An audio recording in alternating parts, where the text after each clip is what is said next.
నా పేరు కోమటపల్లి ప్రకాష్. మాది పార్వతీపురం మన్యం జిల్లా కురుపాం గ్రామం. నేను కురుపాం గ్రామ సచివాలయంలో గ్రామ వాలంటీర్గా పనిచేసి ఇటీవలే రాజీనామా అనేది చేయడం జరిగింది. అది ఏ కారణం చేత రాజీనామా చేయడం జరిగిందనంటే, మేము జగన్ గారు ప్రవేశపెట్టిన ఈ వాలంటీర్ వ్యవస్థ ద్వారా ప్రతి ప్రభుత్వ పథకం కూడా ప్రతి ఇంటి వద్దకు కూడా మేము చేర్చాము. ఈ 5 సంవత్సరాల కాలం కూడా ఏంటంటే మేము ప్రతి పథకం కూడా డోర్ డెలివరీ అనేది చేయడం జరిగింది. గతంలో మేము వాలంటీర్గా కొనసాగేటప్పుడు చంద్రబాబు నాయుడు ఇది గోని సంచులు మోసే ఉద్యోగం అని, అలాగే మహిళలను ఇంట్లో మగవాళ్ళు లేకపోతే ఇంట్లో దూరుతున్నారని కించపరిచే విధంగా చంద్రబాబు నాయుడు మాట్లాడడం జరిగింది.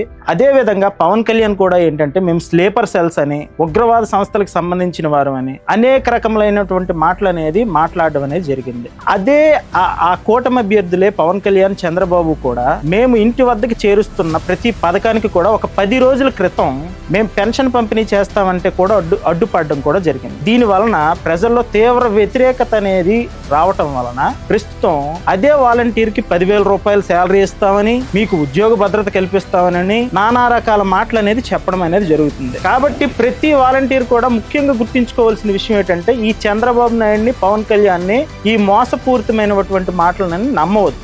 ఓసర వెళ్ళి మాటలు అవన్నీ. జగన్మోహన్ రెడ్డి గారు ఏటైతే చెప్పారో గ్రామ స్వరాజ్యం అనే మాటకి నిర్వచనం చేకూర్చారు. ప్రతి పథకాన్ని కూడా ప్రతి ఇంటికి చేరవేర్చారు. కాబట్టి ఏంటంటే ఈ చంద్రబాబు నాయుడు, ఈ పవన్ కళ్యాణ్ చెప్పే మాటల్ని, ఈ మోసపూరితమైన మాటలు, ఈ మాటల్ని ఎవరు నమ్మవద్దని కోరుకుంటున్నారు. రానున్న ఎన్నికల్లో మనం మళ్ళీ జగనన్నను గెలిపించుకుంటే ప్రతి ప్రభుత్వ పథకం కూడా ఇదే విధంగా పెన్షన్ కావచ్చు, లేకపోతే ప్రభుత్వ పథకం కావచ్చు, మీ ఇంటి వద్దకే చేరుతుంది.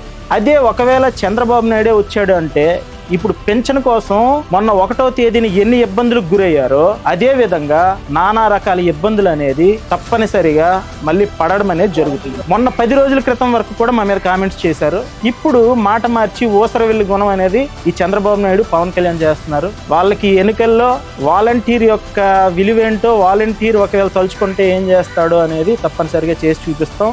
జగన్మోహన్ రెడ్డి గారిని తప్పనిసరిగా గెలిపించుకుంటాం.